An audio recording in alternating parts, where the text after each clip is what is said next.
Hello and welcome to the 10th episode of Raising Capital 101. I'm Tom Voekler and I'm joined today by my partner and fellow member of our REIT Capital Markets and Securities team, Rhys James. And we're going to continue talking in our two-part series regarding what are different ways that securities can be offered and sold. In the first time, we discussed pretty heavily how you go direct to investors. This time, we're going to focus more on using broker-dealers, registered investment advisor, and other, placement agent, financial advisors, and the like. Rhys, why would a sponsor consider raising capital through a broker-dealer or trying to go through the RIA, registered investment advisor channel? Well, the very simple answer to that is access to capital. If, as a sponsor, you don't believe that your internal relationships or external marketing efforts can generate the access to investors that you need to raise capital for your business or your programs, then you've got to consider looking at financial intermediaries, BDs, investment advisors, placement agents, investment bankers, who can open those doors and use their relationships to assist in your capital raise.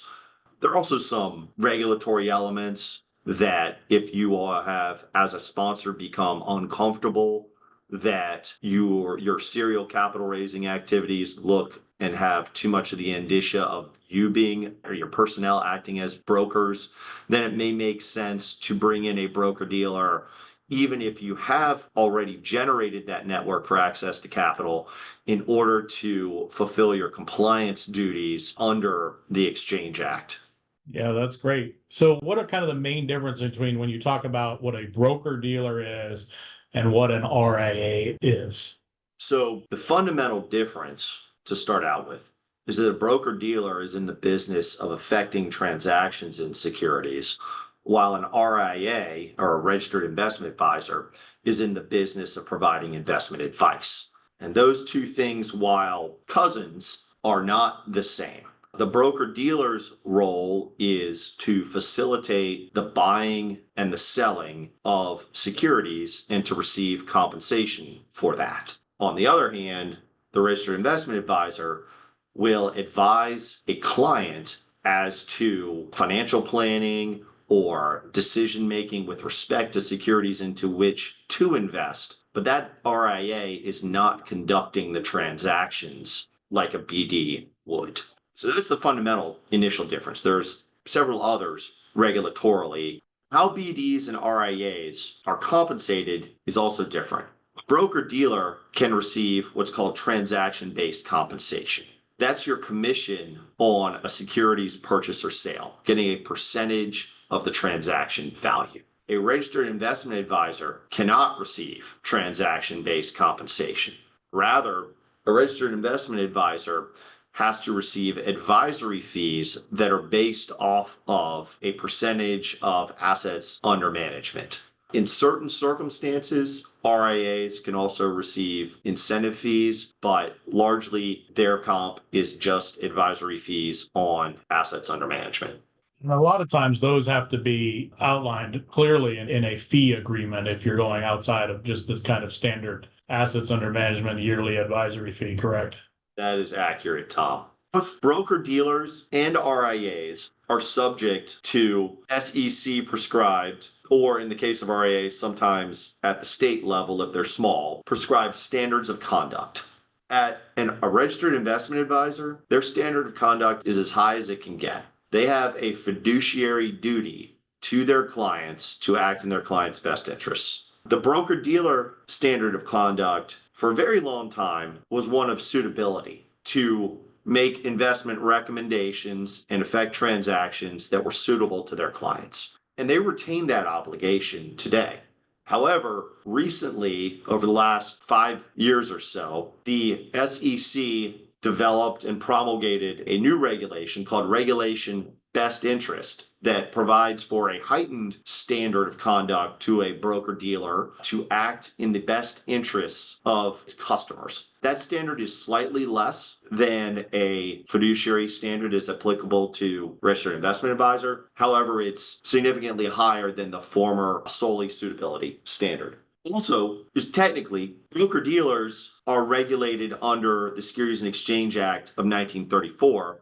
they have to register with the Securities and Exchange Commission, but their rules and regulations are actually administered by a self-regulatory organization called the Financial Industry Regulatory Authority that has been delegated the authority to regulate and police the registered broker-dealers by the SEC. And so BDs have to comply with not just the statutory and regulatory requirements of the Exchange Act and SEC rules, but also with several rules of FINRA that apply to their conduct. Conversely, RIAs are solely regulated by either the SEC if registered at the federal level, or if they're too small to register at the federal level, by the state securities administrators in the jurisdictions where they're registered. At the federal level, RIA regulation is under the Investment Advisors Act of 1940, which requires registration for large-sized RIAs above about $110 million in assets under management with the SEC.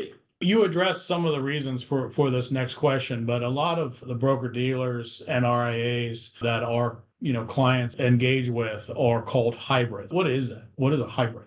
So a hybrid is a dual registered entity, something that is registered as both a registered investment advisor and a broker dealer. And you'll often see financial advisory firms structure themselves to either have themselves or more likely have two of their affiliates registered, one as a BD and one as an RIA. So within the financial advisory family, you have the ability to provide both services, both investment advice and financial planning, as well as effecting securities transactions and taking transaction-based compensation.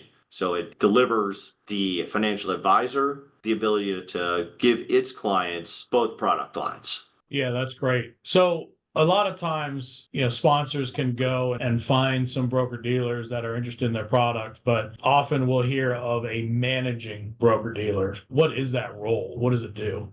Sure. So the managing broker dealer has a few functions in any securities offering that it may undertake. And it doesn't have to do all of these in any deal, but it'll certainly do at least some of them. The first is to do what the name sounds like, to manage the deal from a sales compliance perspective. That managing dealer is going to be in charge of making sure that the offerings filings that are required with FINRA are made. FINRA for each different exempt offering type we discussed in our last episode requires a different kind of filing, some of which are more substantive, like for a Reg A offering where you have to do a substantive compensation review with FINRA under FINRA Rule 5110, or some are less substantive, like the notice filings for a Reg D offering required under FINRA Rule 5123. Regardless, your managing broker dealer will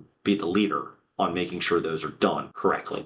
In addition, almost every offering that we see has marketing materials in one form or another. FINRA has very strict regulations in respect of the use of marketing materials that FINRA calls retail communications in soliciting investment in a deal where FINRA member broker dealers are being used to raise capital. And so your managing dealer will be in charge of ensuring FINRA compliance for those marketing materials and sometimes going through a FINRA filing process for them as well. In addition to the compliance role, the managing dealer may also have a couple other roles. First, it may provide advice in respect of the structuring of the securities that you intend to offer because of its window on the market that you're trying to get to, as far as what are market terms, what makes sense for the risk reward proposition that your business offers to prospective investors. Additionally, a managing dealer may perform what's called a wholesaling role, where it is going to actively solicit other broker dealers who have investor clients to sign on and become members of the selling group for the offering. So it's effectively the middleman between the issuer and the underlying broker dealers who will make the sales to the end investors.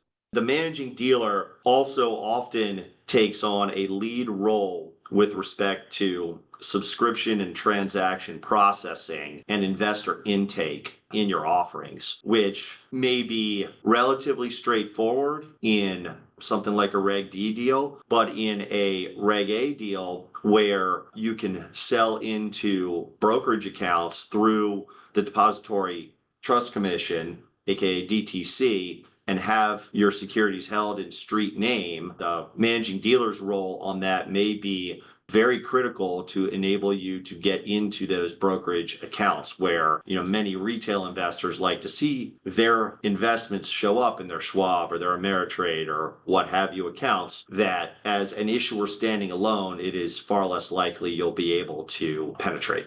Yeah, I think the only other things that came to mind as it's a pretty important role from a compliance and regulatory, but just on a managing the process, they do help a lot with the paperwork that comes involved. Once you have a selling dealer involved, you've got, the investor paperwork, and you've got the money, you've got the flow of funds that FINRA requires. So there is some benefit there, and obviously there's a cost. So, episode 1, we talked direct to investors. This time we talk, employing a broker dealer or going to RIAs or other intermediaries. Is it possible to have a deal where you're doing both? There's two different channels of the answer to that question, Tom. The first is legal, which is yes, it's possible to do both. The more difficult part of that answer is in practice and in relationships with your sales intermediaries. What is the comfort level for them to participate in an offering where some, maybe many of the investors come in through a channel over which they have limited visibility and no control? That gives a sense of heightened risk to the broker dealers, the RIAs who may participate in the channel, and also can result in friction in those relationships between the issuer and the BD if it is not very carefully and clearly delineated what investor relationships are coming through the compensated channel, the broker-dealer channel, and what are coming through the direct-to-investor channel. And that may not be just friction between the issuer and the BD either. That may be between the issuer and investors who may find a deal through their broker-dealer, but then say, well, wait a second, why can't I come through the channel that doesn't involve paying a 6-7% sales commission?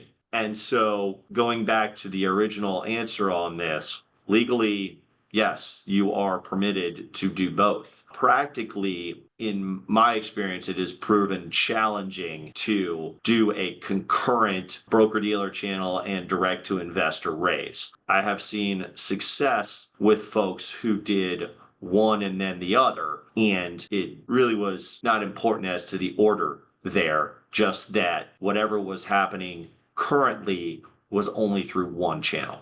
As you can see, very important to hire somebody like Rhys that can talk through the pros and cons. There's expenses, there's compliance difficulties. There's a lot that goes into these, types of structuring calls that Rhys spends a lot of time on. That will wrap up today's discussion on some of the aspects of raising capital, especially where we talked about direct to investors or through broker dealers or financial intermediaries. Thank you for joining us today as we wrapped up this great 2-part series. If you have any questions or suggestions for future episodes, please contact me. You can also visit the Securities and Corporate Governance and REITs web pages at williamsmullen.com. There you can find out more about our entire team, as well as some of our legal alerts and other podcasts. And finally, be sure to subscribe to this podcast to be notified when our next episode posts.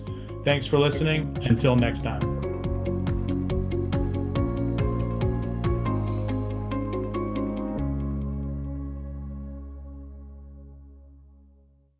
This podcast contains general, condensed summaries of actual legal matters, statutes, and opinions for informational and educational purposes only. It is not meant to be and should not be construed as legal advice. Listeners with particular needs on specific issues should retain the services of competent counsel. For more information, please visit our website at www.williamsmullen.com or contact any member of our team.